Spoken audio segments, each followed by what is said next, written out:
प्रणाम करूची एटा केवल मते गोटे भल पाइया मिली किसी मोर स्वार्थ ना घरे मोर बापा 5 वर्ष होला बढिले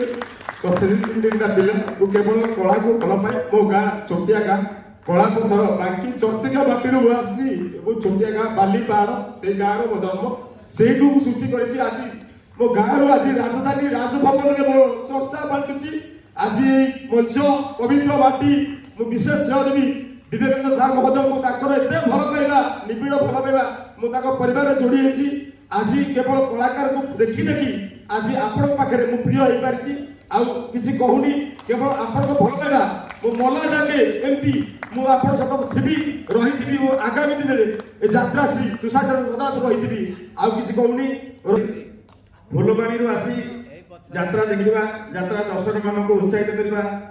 यात्रा प्रेमी मान उत्साहित करवा मुख्य काम।